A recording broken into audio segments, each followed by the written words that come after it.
Atlanta News First starts now.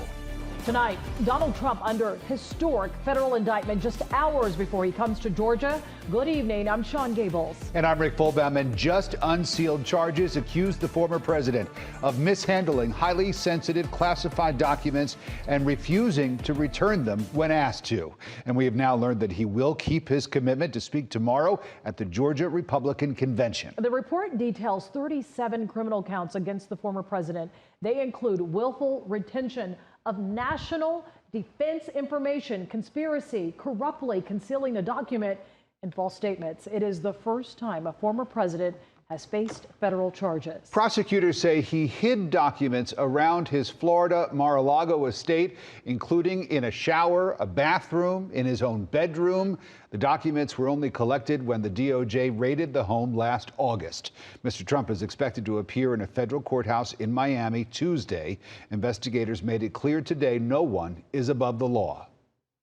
We have one set of laws in this country, and they apply to everyone.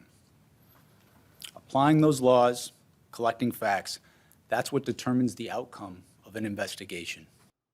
We have team coverage tonight. Political reporter Doug Reardon live in Columbus, where the Georgia GOP convention is already underway. But let's start with Patrick Quinn, who is putting Mr. Trump's historic charges in perspective for us. Patrick. Hey, Rick, we've never seen anything like this. Like you mentioned, former President Trump, he now becomes the first former president to face both state and federal criminal charges. What's more, he's being investigated in 4 different criminal acts from 4 different states. And what's more, one of those states, of course, is here in Georgia, where District Attorney Fani Willis, she's investigating alleged election interference from the 2020 election.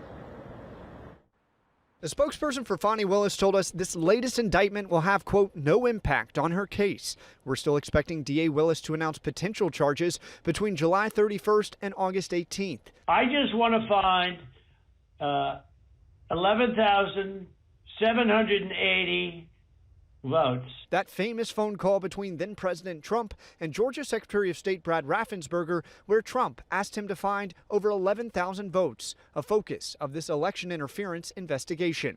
But in this latest indictment, just unsealed, we learned about another voice recording that could lead to criminal charges. The indictment says in this recording, Trump showed and described a plan of attack that Trump said was prepared for him by the Department of Defense. And that phone call that was released recently is as close to a smoking gun as you're ever going to find. Basically revealing that he knew he had classified documents. He took them for the purpose of keeping them and showing them off. Emory law professor and former federal prosecutor Lindsey Barron stressed the former president facing criminal charges from 4 states is nothing short of unprecedented. You know, if I were laying odds in Vegas on this, I would bet that he's going to get convicted in at least one of those jurisdictions. And it is, if he's reelected as president, would create a constitutional crisis that we've never imagined before. Another connection to Georgia: if the former president is convicted and appeals any rulings in this latest federal indictment, oral arguments would be heard by the 11th Circuit Court of Appeals, which is based here in Atlanta. I think given the high profile nature of this case, it would almost certainly get an oral argument. And that could be in Atlanta. It would likely be in Atlanta.